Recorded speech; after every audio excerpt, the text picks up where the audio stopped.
지난 뉴욕 증시 한번 확인할 건데요. 뉴욕 증시는 7월 4일 독립기념일로 휴장하였습니다.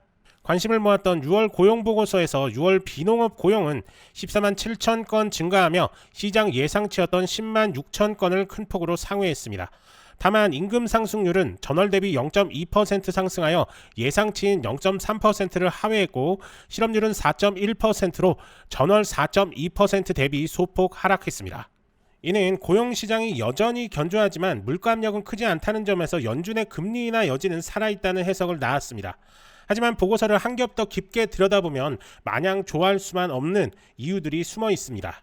첫째, 일자리 증가는 정부가 만들어낸 착시 효과라는 해석입니다. 늘어난 일자리 14만 7천 개 중 절반에 가까운 7만 3천 개가 정부 부분 일자리였고 민간 부분은 7만 4천 개 증가에 그쳤습니다. 특히 주지방 정부의 공교육 분야에서 크게 늘어난 것인데요. 사실 이건 실제 채용이 늘어났다기보다는 통계적 착시라고 보는 게 맞습니다.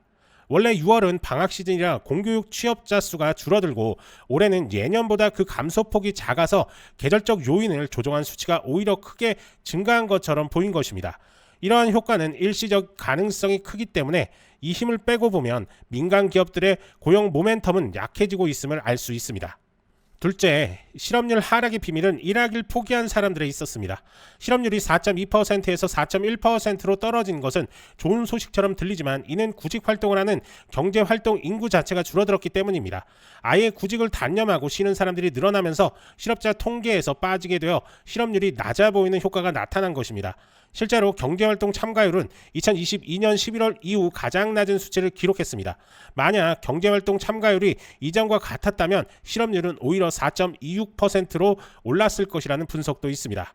셋째, 민간 고용에 힘이 빠지고 있습니다. 이번 지표에서 민간 부분 고용은 예상보다 부진했습니다. 특히 트럼프 행정부의 반이민 정책, 관세 등의 영향으로 일용직, 숙박, 외식, 제조업, 운송업 등에서 고용이 줄어드는 모습이 나타났습니다. 견고하게 미국 고용을 이끌던 헬스케어 부분의 일자리 증가세도 이전보다 둔화되었습니다. 이처럼 겉으로 보이는 숫자와 실제 내용의 온도 차이가 꽤 큽니다. 헤드라인 숫자만 보면 연준이 금리 인하를 서두를 이유가 없지만 속을 들여다보면 경기 둔화의 신호들이 곳곳에 보입니다. 따라서 시장에서는 이번 지표로 7월 금리 인하 기대감은 낮아졌지만 노동시장의 열기가 식고 있다는 점이 확인된 만큼 연준이 9월에는 금리 인하를 시작할 것이라는 전망에 더욱 무게가 실리고 있습니다. 지금은 시장의 기대와 불안 사이에서 줄타기 중입니다. 수급 흐름과 정책 방향성을 함께 살펴보며 이번 주도 전략적으로 대응해야 할 것으로 보입니다.